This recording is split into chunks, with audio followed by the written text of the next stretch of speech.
कल जब मैं इस विषय पर प्रोग्राम कर रहा था तो मैंने आपसे एक बात कही थी कि ये एक ऐसा विषय है जिस पर नाराज होने की जरूरत नहीं है, जिस पर चिल्लाने की जरूरत नहीं है, जिस पर कुछ भी इस तरह की बात कहने की जरूरत नहीं, सिर्फ दुख देता है। कल भी मैंने एक ही बात रखी थी कि दिसंबर 2012 में हुई घटना के बाद जनवरी 2013 में जो कानून बना, उस कानून का असर क्या है, उस कानून का प्रभाव क्या है, उस कानून का भय क्या है, उस कानून का इम्प्लीमेंटेशन क्या है, उस कानून को जानने और समझने का लोगों के बीच तरीका क्या है, उस कानून के बारे में लोगों की मालूमात क्या है, देश की बच्चियों और लड़कियों को उस कानून के बारे में कितना कुछ पता है। ये सब गुस्से में, ये सब आक्रोश में देश की सड़कों पर निकल आए थे और सही हुआ। उसके बाद एक बड़ी बहस हुई।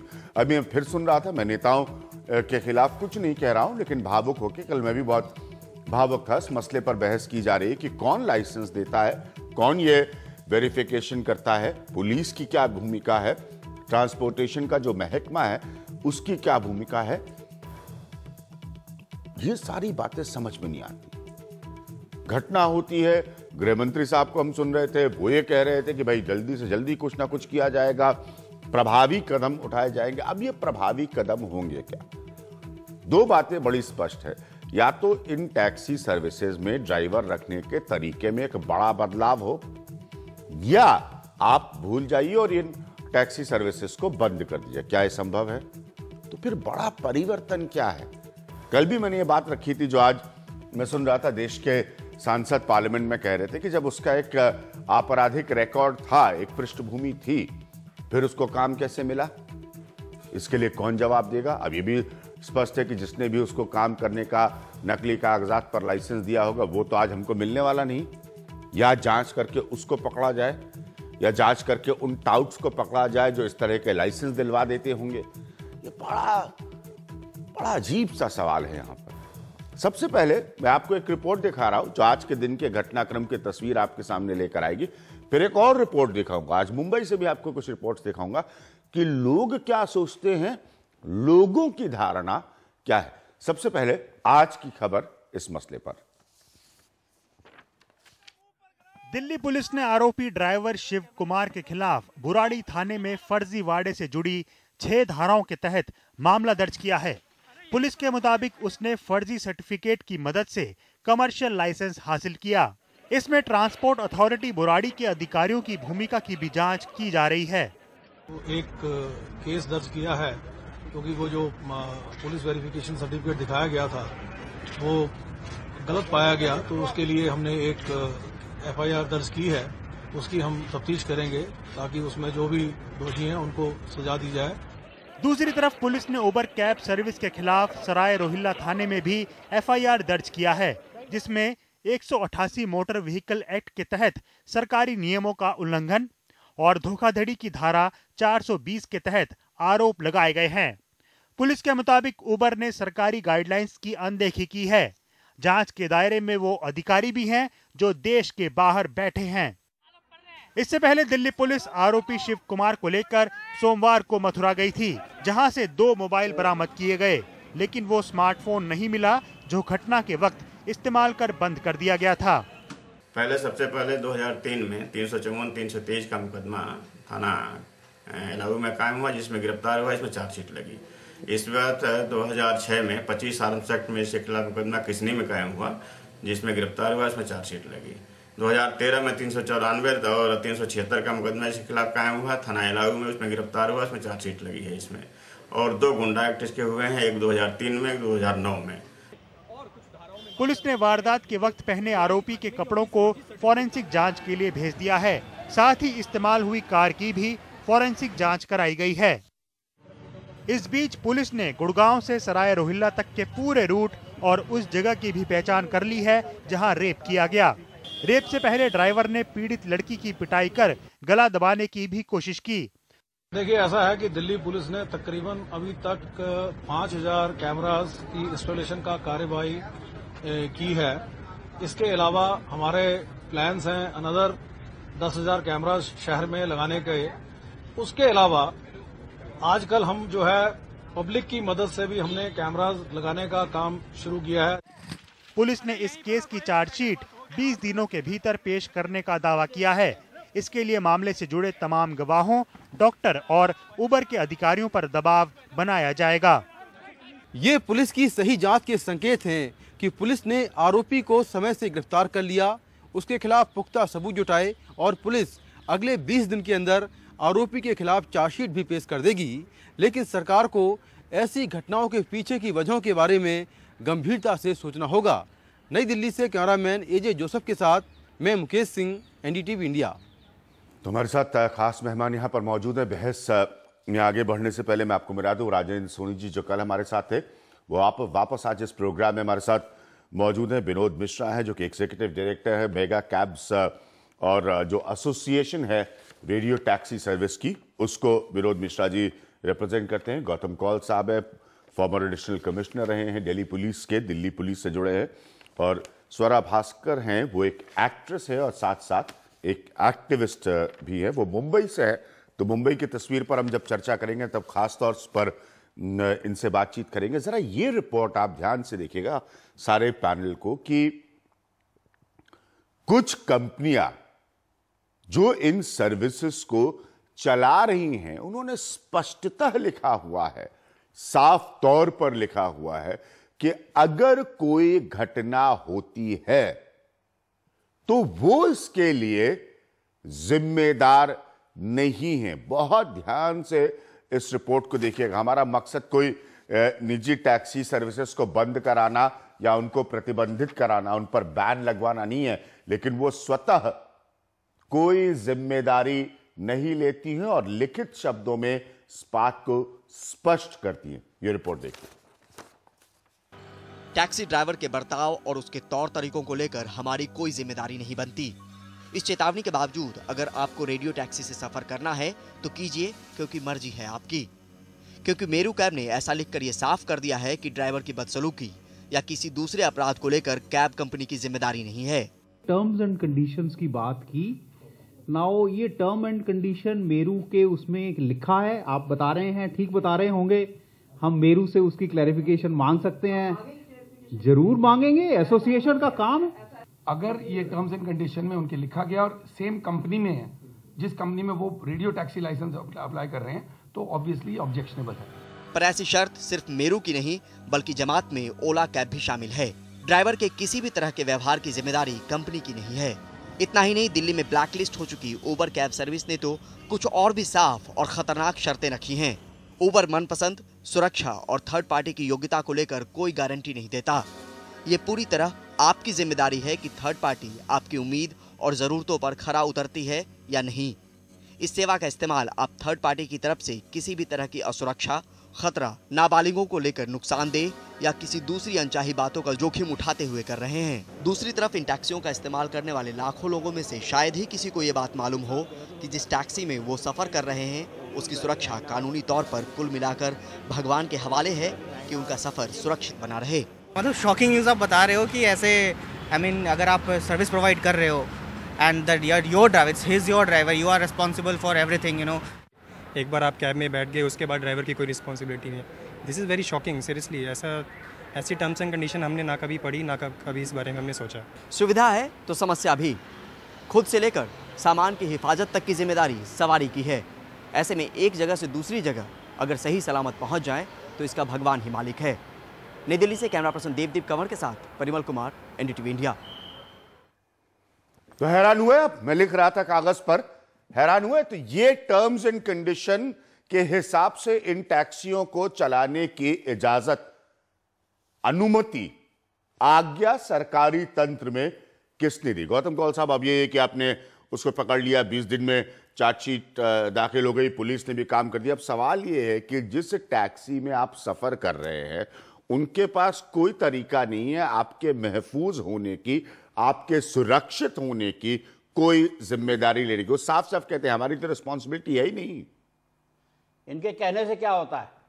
ये वो लिख रहे हो, वो साफ साफ कह रहे हैं कि हमारी कोई रिस्पॉन्सिबिलिटी नहीं है, हमारी कोई जिम्मेदारी नहीं है। कानून है, देश का जो कानून है वो इन सब टर्म्स एंड कंडीशंस के ऊपर रहता है। वो बेसिक रिस्पॉन्सिबिलिटी है। ये एक कॉन्ट्रैक्ट है जो कि जब आप ये कॉन्ट्रैक्ट है जो कि सरकार और ऑपरेटर के बीच में है। आप ये देख लिए कि जो परमिट इश्यू हुआ है उसके अंदर कंडीशंस क्या हैं, और वो जो कंडीशंस हैं वो ओवरराइड करेंगी, और सब इस तरह के जो हैं जो छोटे जब वो खुद लिख कर दे रहे हैं, हमारी रिपोर्ट ने साफ साफ बताया कि मेरू टैक्सी सर्विस क्या कह रही है, ओला टैक्सी सर्विस क्या कह रही है, ये उस एसोसिएशन को रिप्रेजेंट करते हैं, उबेर क्या कह रही है, जनता से बात कर रहे हैं। सरकार से अगर ये बात करने लग जाएं तो इनको जो है परमिट नहीं मिलने वाला, क्योंकि स्टेट की एक तो पहले रिस्पॉन्सिबिलिटी होती है कि वो बेसिक प्रोटेक्शन जो है सिटीजन को देगी।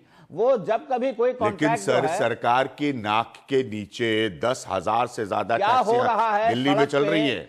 क्या हो रहा है सड़क पे, सरकार इस तरह से निगरानी नहीं रख सकती। और जैसे कि ये भी जो वाकया हुआ है, ये वहां हुआ है जहां पे स्ट्रीट लाइटिंग जो थी वो बहुत ही खराब थी, तो ये भी एक म्युनिसिपल रिस्पॉन्सिबिलिटी बन जाती है। मैं ये नहीं कह रहा कि जो पुलिस ने जो किया या ना किया वो अंडर एग्जामिनेशन होना चाहिए या नहीं होना चाहिए। मैं सोनी साहब को लॉ है, लॉ गौतम कौल एक फॉर्मर पुलिस कमिश्नर के तौर पर कह रहे कि ये होना चाहिए। सोनी साहब, इसमें क्या तस्वीर है जब वो कह रहे हैं कि भाई हमारी कोई जिम्मेदारी नहीं बनती?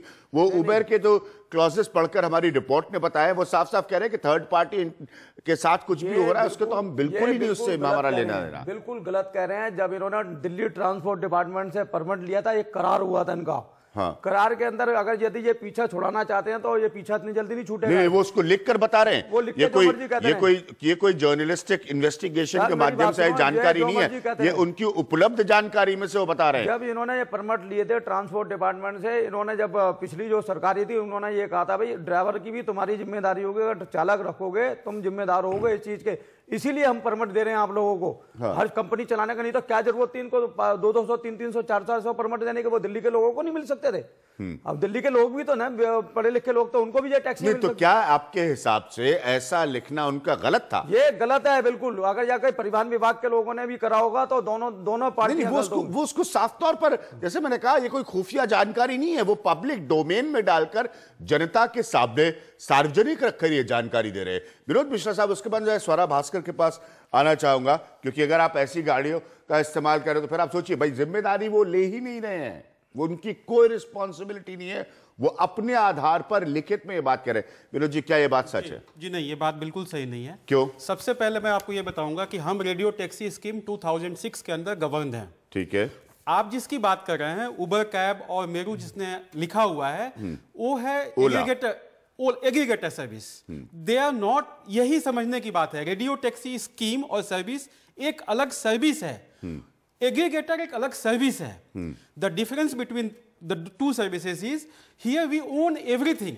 यहां पे टैक्सियां हमारी अपनी है, ड्राइवर हमारे अपने हैं, जीपीएस ड्राइवर निकाल नहीं सकता, वो गाड़ी का एक इंटीग्रल पार्ट है।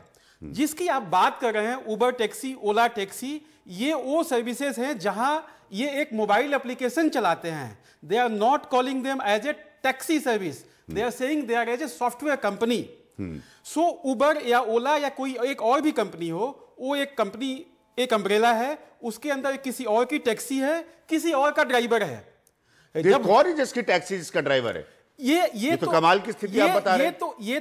ये तो वो लोग बताएंगे जिन्होंने उनको लाइसेंस दिया है। हम तो अपनी बात कर सकते हैं जो रेडियो टैक्सी चला रहे हैं। हाँ। यहाँ पे एक एक चीजें बहुत ही क्लियर लिखी हुई हैं कि टैक्सी जरा एक बड़ा धरातल पर आकर एक फर्क बताइए आप में और ये ओला, उबर या मेरू टैक्सी सर्विस में। रेडियो टैक्सी क्या होती है? मैं बता देता हूं। फर्क इतना है कि अगर मैं दिल्ली की बात करूं तो दिल्ली में, जैसे मैं मेगा कैब से बिलोंग करता हूं, हमारी अपनी 800 टैक्सी हैं जो हमने खुद से खरीदी हुई हैं। We have invested a large. आप मेरी बात नहीं समझ रहे हैं।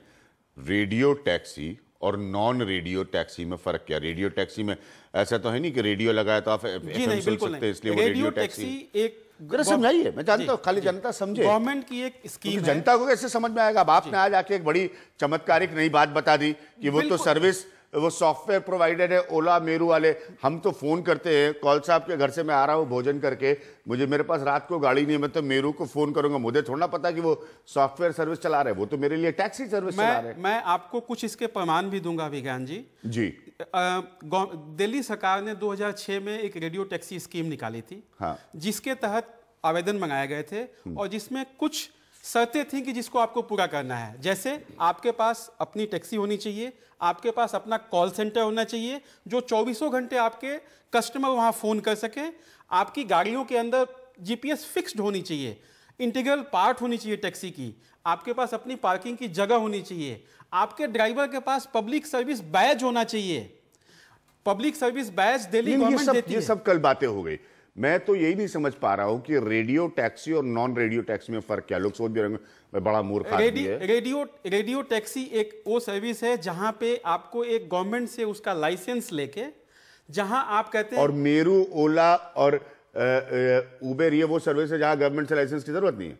उबर और ओला ने शायद, जहां तक मेरा पता है, मेरी जानकारी है, गवर्नमेंट से कोई लाइसेंस नहीं लिया गया है। हाँ। मेरू के पास दो तरह की सर्विसेज हैं, एक है रेडियो टैक्सी की और एक है एग्रीगेटर। हाँ। जो रेडियो टैक्सी है वो आज भी रेडियो टैक्सी चला रहे हैं, जो एग्रीगेटर की सर्विस चला रहे हैं इसका जवाब वो खुद देंगे। ये तो बड़ा कंफ्यूज करने की, ये तो मतलब देश यहाँ समझ में नहीं आ रहा है कि बलात्कार क्यों हो रहे हैं। आप यहाँ एग्रीगेटर और नॉन एग्रीगेटर। एक मिनट मैं स्वरा जी को लाना चाहूंगा।